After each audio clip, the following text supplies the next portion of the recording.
우리 오늘 함께 보실 말씀은 골로새서 3장 12절에서 14절까지의 말씀입니다. 제가 가지고 있는 성경으로 신약 327면 또는 328면이 되겠습니다.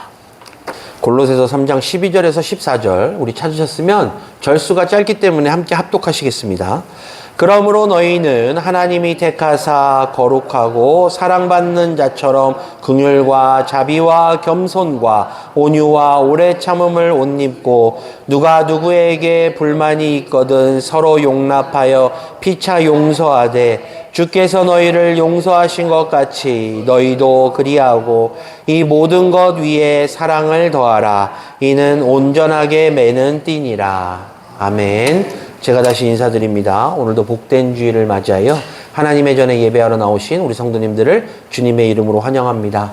오늘 하나님께서 우리들에게 주시는 말씀을 통해서 하나님의 음성을 듣는 시간 되시고 또한 주시는 교훈에 따라서 하나님의 자녀 예수 그리스도의 제자 광음의 성도들로서의 삶에 결단이 있는 시간 되시기를 먼저 주님의 이름으로 간절히 축원합니다. 제가 설교에 앞서서 좀 말씀드릴 것은 오늘 우리가 함께 봉독하고 함께 이제 나눌 이 설교는요, 제가 거의 한 달 정도 준비한 설교예요.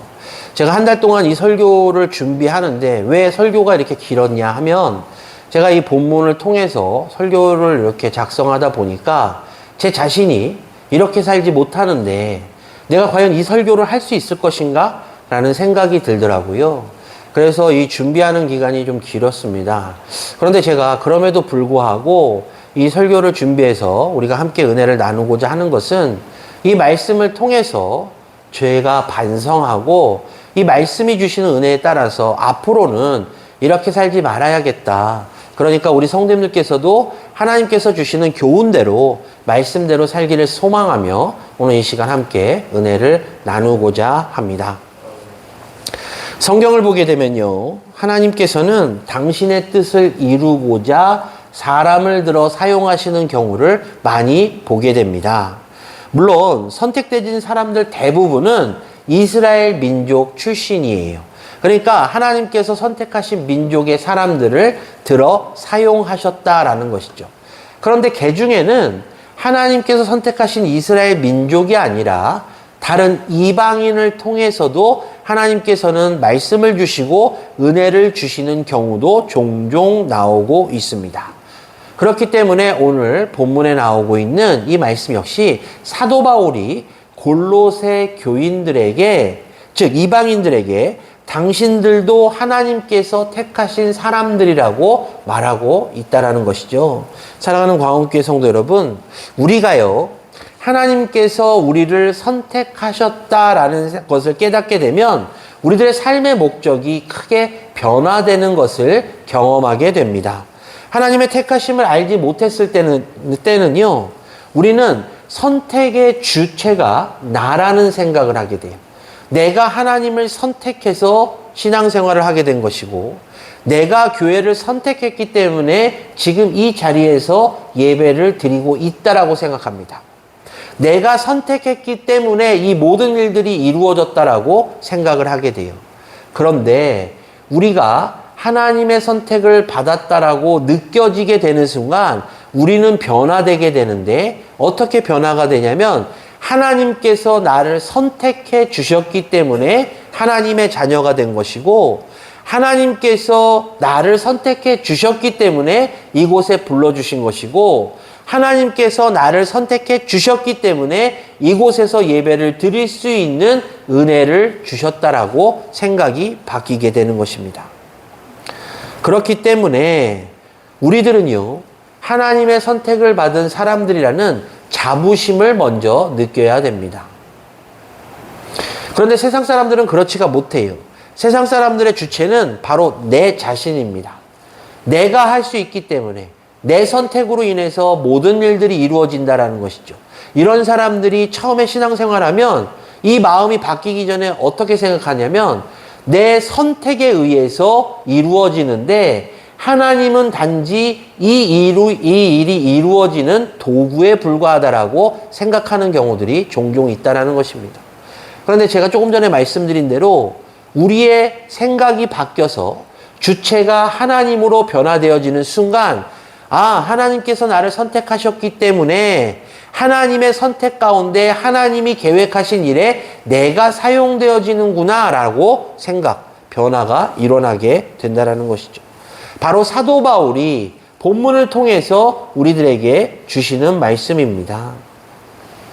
사랑하는 광역교회 성도 여러분, 성도님들께서는 소명의식이라는 말을 들어보셨을 줄로 압니다. 이 소명의식이 무엇이냐? 바로 하나님께서 나를 선택하셨다라는 믿음을 갖는 것을 우리가 소명의식이라고 말을 해요. 그래서 이 소명의식이 있는 사람들은 하나님께서 나를 왜 선택하셨을까라는 것에 대해서 관심을 갖게 되고요. 하나님께서 나를 부르신 대로 살기로 작정합니다. 하나님께서 나를 택하셨다라고 믿는 신앙을 갖고 있기 때문에 나는 한낱 아무것도 아닌 존재로 하나님의 은혜가 아니면 살아갈 수 없다라는 믿음을 갖는 것이 바로 이 소명의식을 가진 사람들, 즉 성도라고 불리는 사람들을 의미한다라는 것이죠. 사랑하는 광역교회 성도 여러분, 성도님들께 제가 질문을 드리겠습니다. 성도님들께서는 지금 성도님들의 뜻대로 살고 계십니까? 아니면 하나님의 뜻 가운데서 사용되어지고 계십니까? 저는 전자가 아니라 후자의 성도님들이 되시기를 간절한 마음으로 소망합니다. 하나님께서 우리를 택하셨기 때문에 우리가 사용되어지는 겁니다. 하나님께서 우리를 택하지 아니하셨더라면 우리는 영원한 형벌을 받을 수밖에 없는 존재였음을 우리는 너무나 잘 알고 있어요. 그런데 하나님께서 우리를 택해 주셨기 때문에 우리가 이 자리에서 예배드릴 수 있고 목소리 높여 찬양할 수 있고 또한 우리가 죽음 이후에도 두렵지 않는 것은 바로 영생을 얻게 될 것임을 알고 있기 때문입니다. 우리 죽음 이후에 저 천국에 입성해서 하나님의 품에 안겨서 함께 기쁨의 찬양을 올릴 것을 우리는 알고 있기 때문에 우리들은 지금의 삶이 비록 고달프고 고되기도 하지만 그럼에도 불구하고 우리들은 끝까지 이 소명의식을 가지고 살아야 된다는 것입니다. 따라서 오늘 이 시간에는요, 우리가 소명의식을 가지고 있는 하나님의 사람으로 선택받았기 때문에 그 거룩과 사랑스러운 존재로 살아가기 위해서 과연 어떻게 살아야 될 것인가에 대해서 함께 은혜를 좀 나눠보고자 합니다. 먼저 첫 번째로요, 예수 그리스도의 성품과 삶을 살기 위해서 우리들은 먼저 옛사람의 옷을 벗어야 됩니다. 제가 다시 질문을 하나 드릴게요. 성도님들께서 이제 옷을 사러 가시잖아요. 옷을 사러 가셨을 때 이제 그 옷을 입어봐야 되는 상황이 됩니다. 그럼 성도님들께서는 탈의실에 가서 지금 입고 있는 옷을 벗고 앞으로 구입할지도 모르는 새 옷을 입어보십니까? 아니면 지금 입고 있는 옷 위에 새 옷을 입으십니까? 상황에 따라서, 사람에 따라서 틀리겠지만 대부분의 사람들은요, 지금 입고 있는 옷을 탈의하고 새 옷을 입어서 이 옷이 나에 맞는지를 아마 확인하실 것으로 저는 생각합니다. 그런데요, 새 옷을 입기 위해서는 지금 입고 있는 옷을 벗어야 되는 것이 상식이잖아요. 이는 다시 말해서 예수를 믿고 있다라고 이야기하는 사람들은 옛 옷을 벗어버리고 새 옷, 즉 예수님께서 허락하신, 하나님께서 허락하신 그 새 옷을 입어야 되는 것이 당연한데 예수를 믿는다고 하면서도 새 옷을 입지 못하고 옛 옷을 벗지 못하고 그 옛 옷을 입고 있는 사람들이 있다라는 것입니다. 사도 바울은요, 골로새서 3장 9절에서 너희가 서로 거짓말을 하지 말라. 옛사람과 그 행위를 벗어버리고 라고 말하고 있습니다. 그렇습니다. 우리가 예수의 옷을 입기 위해서는 과거의 옛 옷을 과감하게 벗어버려야만 됩니다. 옛 옷을 벗어버려야지 바로 예수 그리스도라는 새 옷을 입고 하나님의 자녀로서의 삶을 살아갈 수 있기 때문입니다. 만약 이 옛 옷을 벗어버리지 못하면 아무리 새 옷을 입으려고 해도 거추장스럽고 불편하게 될 것이기 때문입니다. 8절을 보니까요, 벗어버려야 할 옛사람의 모습에 대해서 사도 바울이 말하고 있는데요. 이제는 너희가 이 모든 것을 벗어버리라. 곧 분함과 노여움과 악의와 비방과 너희의 입에 부끄러운 말이라 라고 권면하고 있습니다. 사실 우리가 예수를 믿기 전에는 때로는 다른 사람들에게 분노하고 악의를 가지고 비방하는 모습으로 살아간 것은 사실입니다. 뭐 덧붙여 말씀드리자면 예수를 믿었다 할지라도 우리가 새 옷을 입지 못하고 옛 옷을 계속 걸치고 있다라면 예수를 믿는 사람임에도 불구하고 거짓과 그리고 분노와 악의, 비방을 가지고 있기도 합니다. 하지만요, 우리가 믿음대로 살아가다 보면 하나님께 택함을 받았다라고 한다면 이제 하나님께 택함을 받은 사람으로 살아가고자 한다라면 더 이상 옛사람의 모습이 우리들에게서는 나와서는 안 되는 것입니다.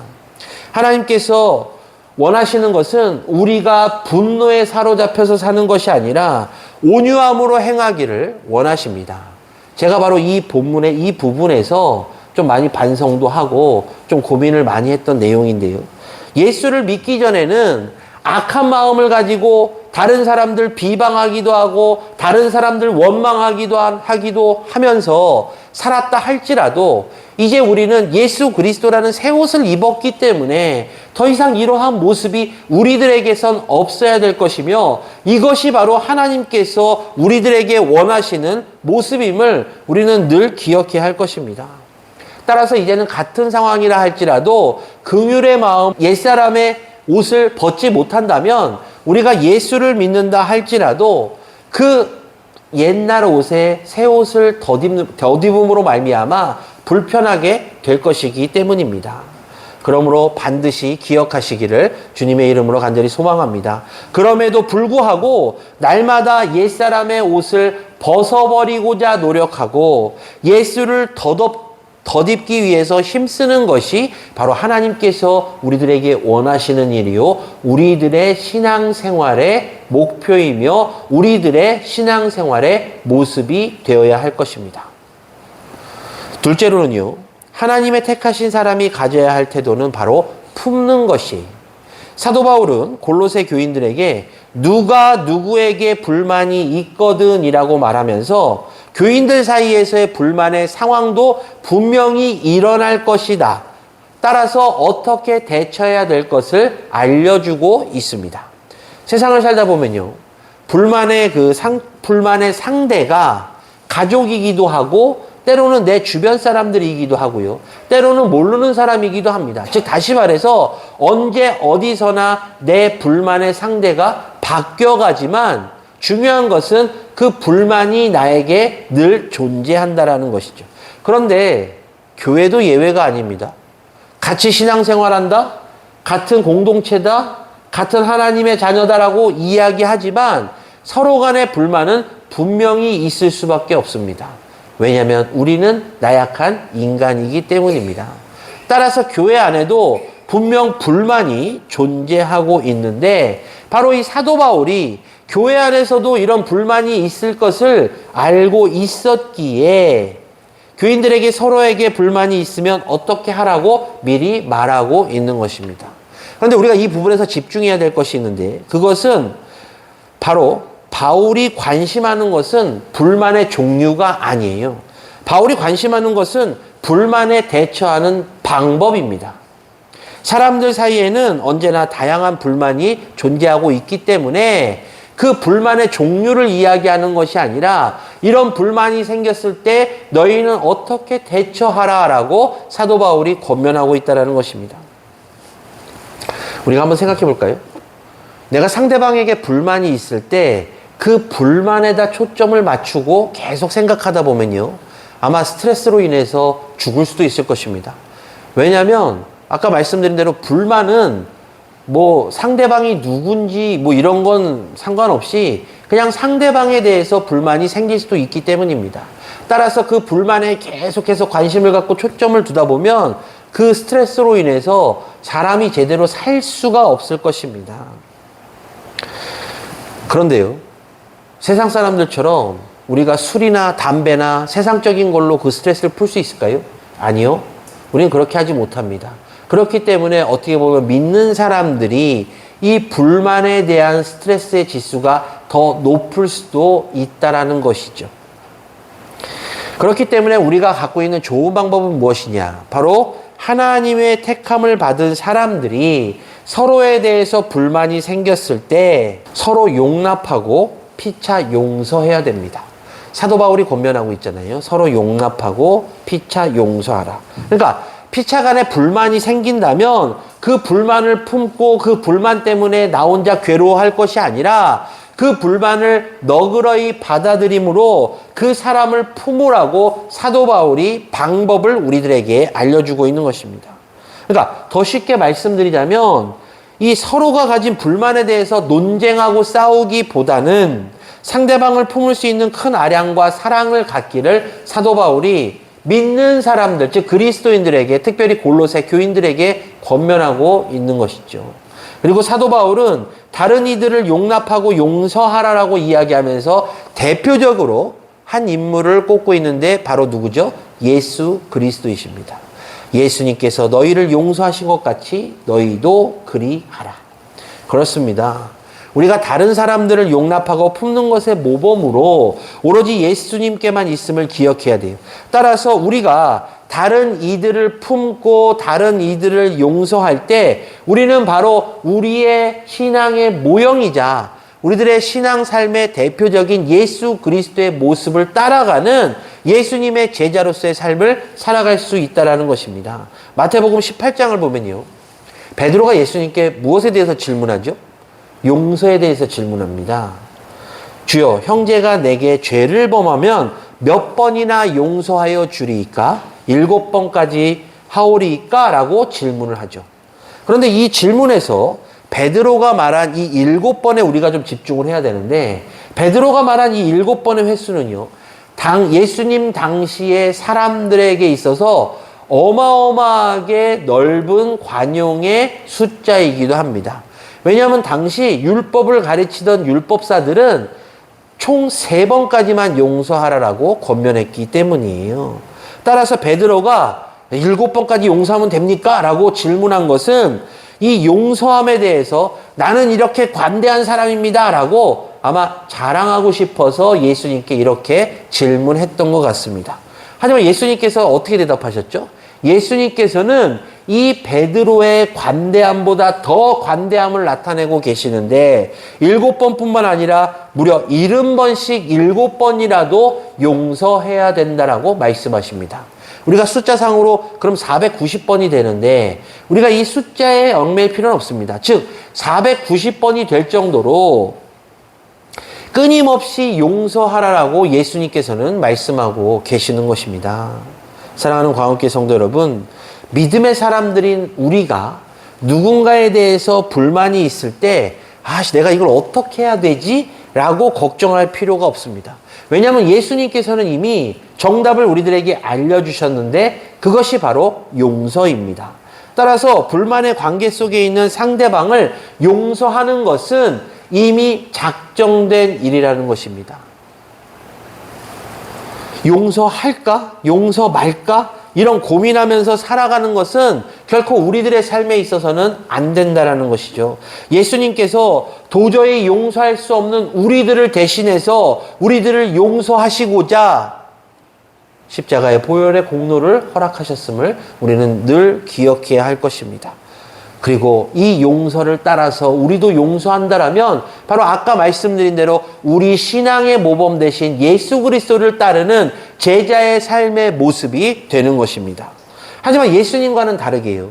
이 땅에는 서로 품지 못하고 서로 다툼과 서로 불만으로 인해서 시기 질투가 일어나게 되는데 이것은 바로 사탄이 행하는 것입니다. 사탄에게는 다른 이의 죄와 다른 이의 허물을 품고 용서하는 법이 없습니다.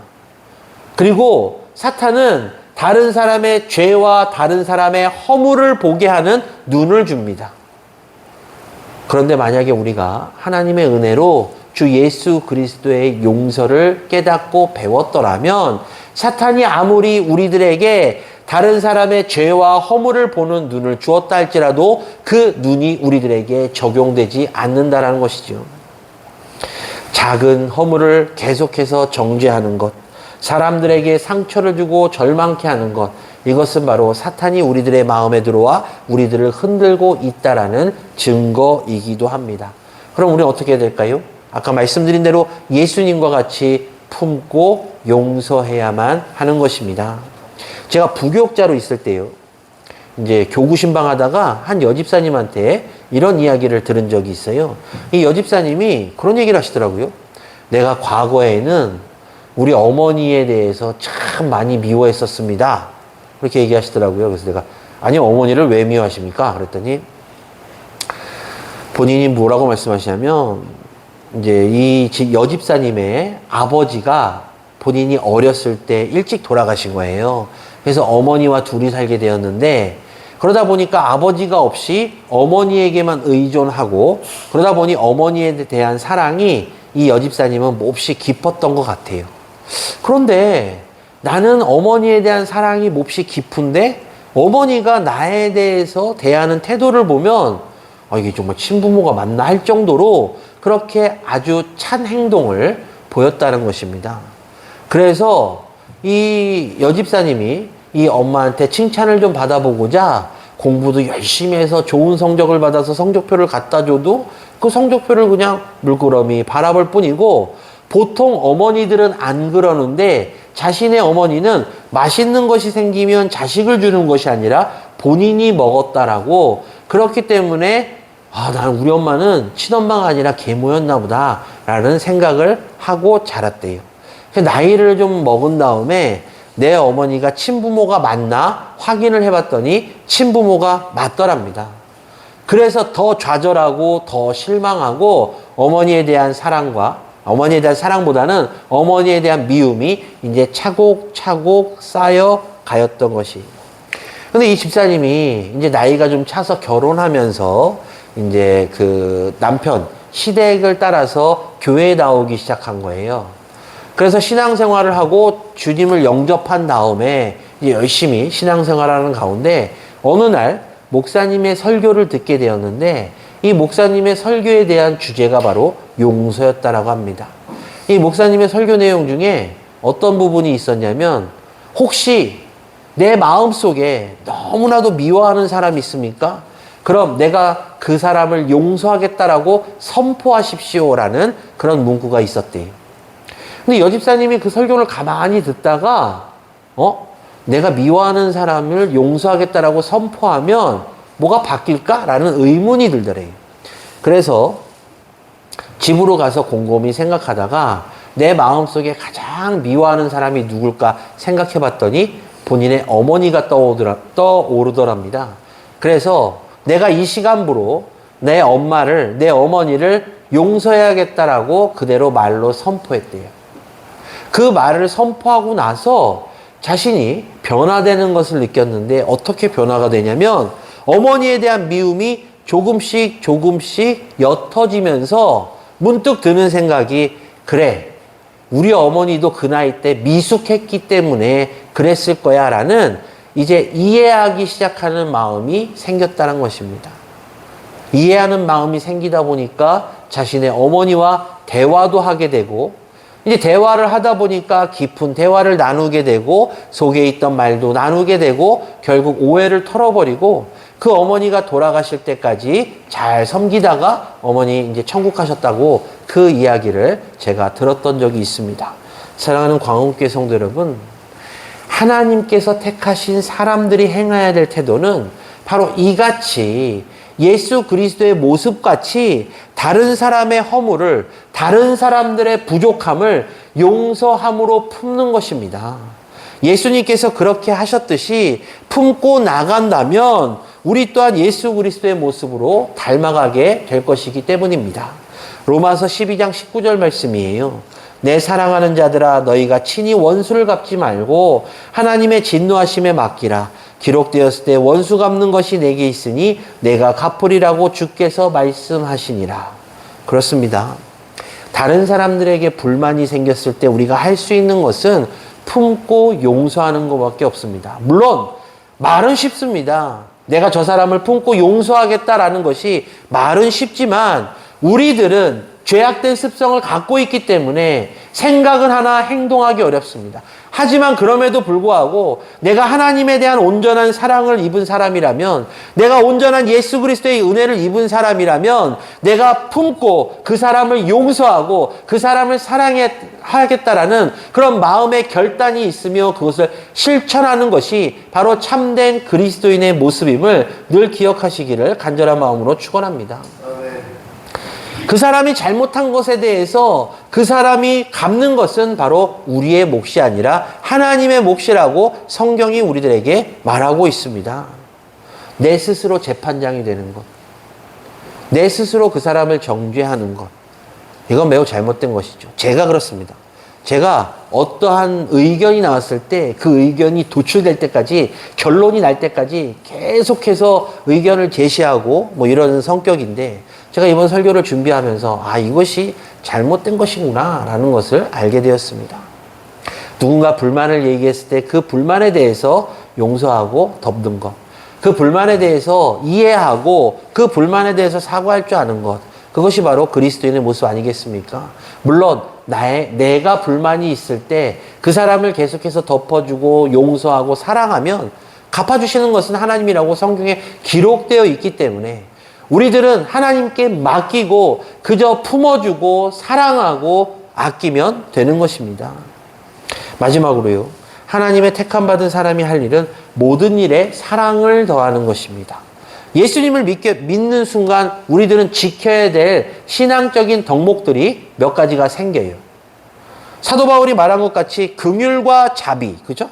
겸손과 온유, 오래 참음과 용납과 용서들이 바로 이 덕목들인데, 이러한 것들을 의무적으로 그리고 억지로 한다라면 그건 과연 무엇일까요? 성경에서 말하는 율법이 되어버립니다.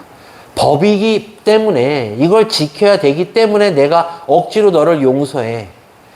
내가 이거 안 지키면 하나님의 법을 어기는 게 돼버리니까 내가 너를 용서해 라는 율법이 되어버린다는 것입니다. 하지만 이 모든 것 위에 하나님께서 우리들에게 베푸신 사랑, 예수님께서 우리들에게 베푸신 사랑을 더하게 되면 그 순간 우리들은 하나님께서 우리들에게 말씀하신 대로 내 이웃을 내 몸과 같이 사랑할 줄 아는 진정한 하나님의 자녀 예수 그리스도의 제자로 바뀌게 되는 것입니다.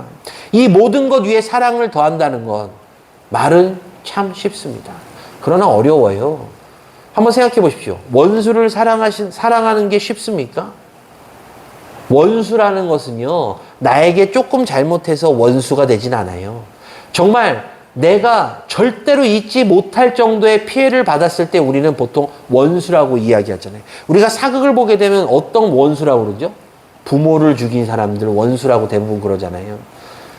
내 부모를 죽인 사람을 내가 평생 잊을 수 있을까요? 못 잊습니다.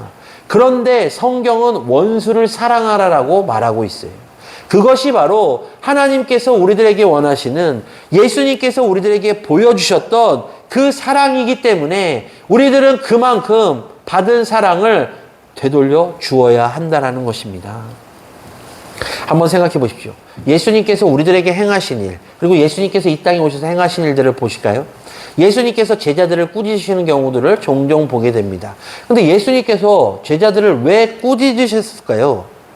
그냥 화가 나서 홧김에 그렇게 하셨을까요? 아닙니다. 제자들을 꾸짖으셨던 것은 바로 사랑으로 그들을 이끄셨기 때문입니다. 그들이 잘못된 길로 가지 않도록, 그들이 올바른 하나님의 나라를 알 수 있도록 그렇게 하신 것이에요. 그리고 또 하나 가장 큰 건데요, 우리들의 죄를 사해 주시기 위해서 예수님께서는 사랑으로 그 십자가를 지셨습니다. 예수님께서 십자가를 만약에 지시지 아니하셨더라면 어떻게 되었을까요? 우리들은 영원한 형벌을 받을 수밖에 없는 그런 존재입니다. 우리들은 죽는 순간 다 지옥에 갈 수밖에 없었던 그런 존재들입니다. 그런데 예수 그리스도께서 우리들을 사랑하셔서, 하나님께서 우리들을 사랑하심으로 말미암아 우리들이 그 사랑으로 인해서 구원을 받게 되었습니다. 따라서 이 받은 사랑, 이제 우리가 세상에 하나님을 알지 못하고 예수 그리스도를 알지 못하는 사람들에게 더해서 그들을 구원시키고자 노력해야 하지 않겠습니까? 바로 하나님께서는 우리들을 통해서 그러한 일들이 이루어지기를 원하고 계시는 것입니다. 말씀을 정리하겠습니다. 우리가 예수를 믿은 것은요, 우리가 하나님을 선택하고 예수님을 선택해서가 아닙니다. 하나님께서 우리를 선택하시고 예수님께서 우리를 선택하셨기 때문에 우리가 예수를 믿고 하나님의 자녀가 된 것입니다. 그리고 하나님께서는 당신이 택한 사람들이 하나님의 뜻에 따라 살기를, 하나님의 백성이 되기를 원하십니다. 그러므로 우리가 그 선택받은 사람들로서의 삶을 살기 위해서는 잘 벗고, 즉 옛 모습을 잘 벗어버리고, 그리고 예수 그리스도라는 새 옷을 잘 입고 잘 품고 모든 것에 사랑을 더할 때 비로소 우리들은 하나님의 선택받은 사람들로서의 삶을 살아갈 수 있게 되는 것입니다. 그러므로 간절히 원하는 것은 우리 광흥교회, 이 자리에 계신 우리 광흥교회 모든 성도님들께서는 하나님께 선택받으신 그 모습대로, 하나님께 선택받은 사람들의 그 모습대로 잘 입고 잘 품고 사랑을 더하심으로 예수 그리스도의 모습을 온전히 드러내시는 예수 그리스도의 삶을 살아가시는 우리 구주 예수 그리스도의 이름으로 간절히 축원합니다. 기도하겠습니다.